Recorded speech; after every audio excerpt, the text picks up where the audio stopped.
ஒருத்தங்க வந்து share market நான் பண்ண போகிறேன், நான் பண்ணலாமா அப்படிங்கிற கேள்வி கேட்டிருந்தாரு. முதல்ல இந்த ஷேர் மார்க்கெட் பண்ணுறதுக்கு அவங்களுடைய ஜாதகம் அவர்களுக்கு கை கொடுக்குமா அப்படிங்கிறத பார்க்கணும். நம்ம முன்னாடியே ஒரு இடத்துல சொல்லியிருந்தோம்.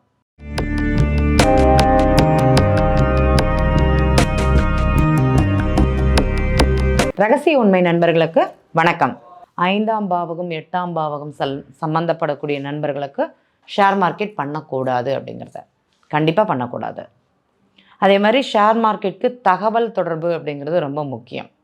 அந்த தகவல் தொடர்பினால் ஏற்படக்கூடிய பிரச்சனைகள் இருந்ததுன்னா அவங்க ஷேர் மார்க்கெட் பண்ணக்கூடாது. நம்ம எல்லா இடத்துலையுமே பதிவு பண்ணக்கூடியது தான்.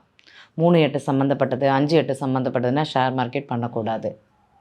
ராகு சம்மந்தப்படுறாரு, ஷேர் மார்க்கெட் பண்ணலாமா, ஆஹா ஓஹோன்னு இருக்கும், கண்டிப்பாக நீங்கள் பண்ணக்கூடாது. இதெல்லாம் எப்படி தெரிஞ்சுக்கிறது அப்படிங்கிற ஒரு கேள்வி இருக்கும். நீங்கள் பிறந்த கால ஜாதகங்களில் இதை சொல்ல முடியுமானா கண்டிப்பாக சொல்ல முடியாது. ஏன்னா ஒரு ஜாதகம் அதற்கு 5ஆம் பாவகம் அப்படிங்கிறது ஒன்று தான், அது மாற்றம் இருக்காது. நான் பிறந்த கால குழந்தைக்கு மட்டும்தான் ஜாதகம் அப்படிங்கிறது பார்க்குறேன். 5ஆம் பாவகம் 11ல் நமக்கு மனசுக்கு பிடித்த செயல்கள் அங்கே நடக்குமானா கண்டிப்பாக நடக்கும், சந்தோஷமானா நடக்கும். அது எனக்கு பிறந்த குழந்தைக்கு உள்ள பலன். இப்போது என்னுடைய வயது என்னது, என்னுடைய வயதிற்கேற்ற ஒரு லக்னம் அப்படிங்கிறது இருக்குது. நான் பிறந்தபோது இருந்த குழந்தையாக தற்போது இல்லை. இப்போ வளர்ந்த குழந்தைக்கு ஒரு உடல் தோற்றம் அப்படிங்கிறது இருக்குது, ஒரு மன வளர்ச்சி அப்படிங்கிறது இருக்குது. அதுதான் நம்மளுடைய அக்ஷய ராசி தசாபுக்தின்னு ஒன்று சொல்கிறோம். அப்போ அது அனுசரித்து தான் செயல்கள் அப்படிங்கிறது நடக்குது. இப்போ நான் ஷேர் மார்க்கெட் பண்ணலாமா கூடாதா, எனக்கு அந்த தகவல் தொடர்பின் மூலமான லாபம் இருக்குதா, இல்லைனா பிரச்சனைகளை கொடுக்குமா, கடனை கொடுக்குமா? இப்போ நம்ம எல்லாருக்குமே தெரிந்த லக்னம் தனுசு லக்னம். தனுசு லக்னம் ஷேர் மார்க்கெட் அப்படிங்கிறது பண்ணலாமான்னா பிரச்சனைகளை கொடுக்கும், மன விரயம் அப்படிங்கிறது இருக்குது. ஷேர் மார்க்கெட்டோட பாவகம் சொல்லக்கூடியது 5ஆம் பாவகம். அந்த 10ஆம் பாவகம் சொல்லக்கூடிய கிரகம் வந்து உங்களுக்கு அழுத்தத்தை கொடுக்குமானா அழுத்தத்தை கொடுக்கும். யாரால்? நண்பர்களால். என் ஃப்ரெண்டு பண்ணுறான், நான் பண்ணுறேன், அப்போ சரியாக இருக்குமா, அவன் பண்ணி பார்த்தான் அதனால் எனக்கு லாபம் இருக்குமான்னு செய்வோமேன்னு செஞ்சிங்கன்னா அந்த மனப்பதட்டம் விரயத்தால் ஒரு செயலை வேகமாக செய்யணுங்கிற எண்ணம் இருக்கிறதுனால அந்த ஷேர் மார்க்கெட்டில் லாஸ் அப்படிங்கிறது உங்களுக்கு குறிக்காட்டுமானா கண்டிப்பாக குறிக்காட்டும். முதல்ல இந்த தனுசு லக்னம் அக்ஷய லக்னமாக இருக்கிறவங்க ஷேர் மார்க்கெட்டை பற்றி கேள்விங்கிறத கேட்குறது கொஞ்சம் கம்மியாக இருக்கும், இந்த ஆரம்ப காலகட்டம்னு சொல்லலாம். அதுக்கப்புறம் அதை பற்றி சிந்தனைகள், பாக்கியம் பற்றிய சிந்தனைகள் வருமானா அப்போ உங்களுக்கு வரும். அப்போ நீங்கள் செய்யலாமானா கண்டிப்பாக செய்யக்கூடாதுன்னு சொல்லுவோம். அதே மாதிரி தான் இந்த மீன லக்னம். மீன லக்னக்காரங்க மீன ராசியில் பிறந்தவங்க ஷேர் மார்க்கெட் பண்ணலாமான்னா கண்டிப்பாக பண்ணக்கூடாது. ஏன்னா உங்களுக்கு 5ஆம் பாவகம்னு சொல்லக்கூடியது உங்களுக்கு யாருன்னு பார்த்தீங்கன்னா சந்திரனாக வருவார்.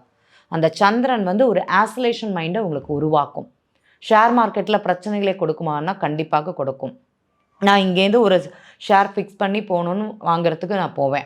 அங்கே போய் ட்ரை பண்ணும்போது அந்த ஷேரை விட இன்னொரு ஷேர் எனக்கு நல்லாயிருக்கு, இதை விட பலன் இதற்கு அதிகமாக தரும்னு சொல்லிட்டு என்னுடைய மனம் இங்கேருந்து அந்த இடத்துல தாவிரும்.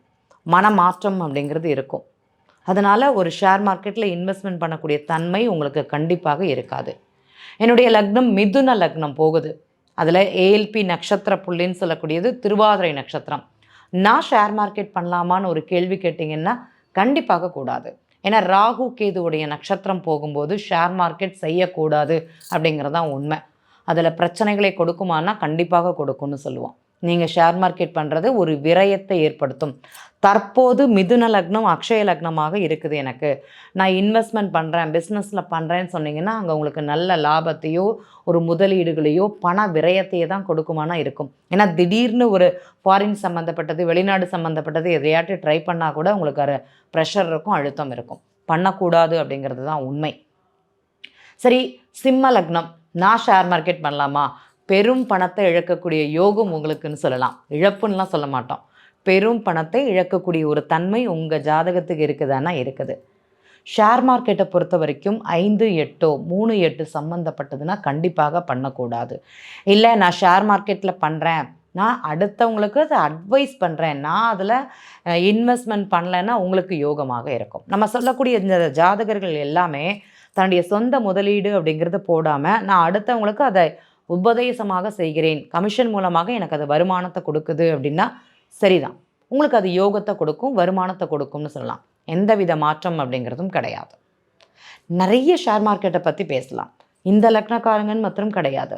இப்போ கடக லக்னமானாலும் சரி, சிம்ம லக்னமானாலும் சரி, மீன லக்னம் ஷேர் மார்க்கெட் கூடாது. அதே மாதிரி தான் இந்த கன்னியா லக்னம் 5ஆம் அதிபதி 6ஆம் அதிபதி சனி பகவானாகவே வருவார்.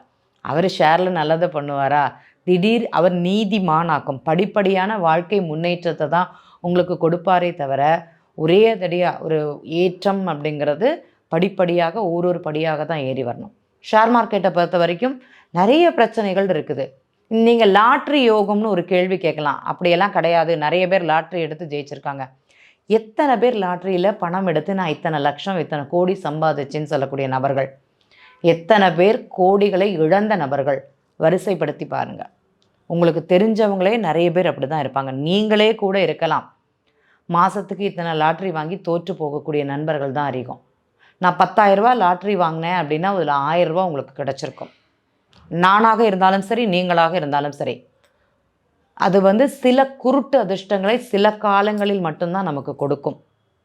சரி, அந்த பணம் உங்கள் கையில் நிற்குமானா அதுவும் நிற்காது.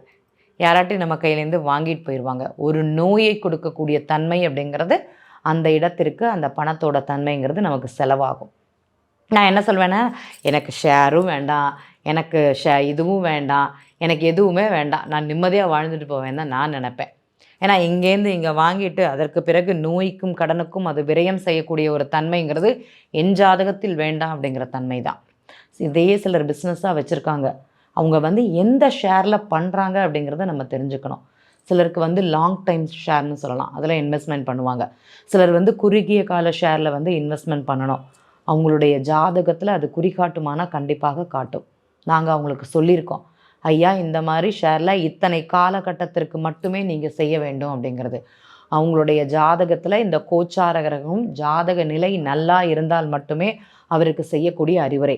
அதற்கு மேல் ஒரு நாளோ ஒரு மணி நேரமோ வைத்தாலே உங்களுக்கு அங்கே பணம் இழப்புங்கிறது உறுதி அப்படிங்கிறதும் சொல்ல முடியுமானா சொல்ல முடியும்.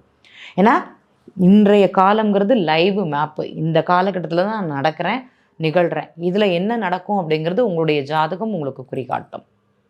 ஷேர் மார்க்கெட்டை பொறுத்த வரைக்கும் எல்லாருக்குமே யோகம் இருக்குமானா கொஞ்சம் கம்மி தான். லாட்ரி சீட்டானாலும் சரி, ஒரு குருட்டதிர்ஷ்டம்னு சொல்லுவாங்க, அந்த தாத்தா பாட்டி சொத்தை கிடைக்கிறது, இதெல்லாம் உங்களுக்கு ஒரு அதிர்ஷ்டம் தான். இதெல்லாம் உங்களுக்கு யோகமாக இல்லையா? எதிர்பாராத விதமாக மனைவியோட சொத்துங்கிறது நமக்கு அதிகப்படியாக சேரும், நல்ல ரேட்டில் போகும். அது யோகமானால் கண்டிப்பாக யோகம்.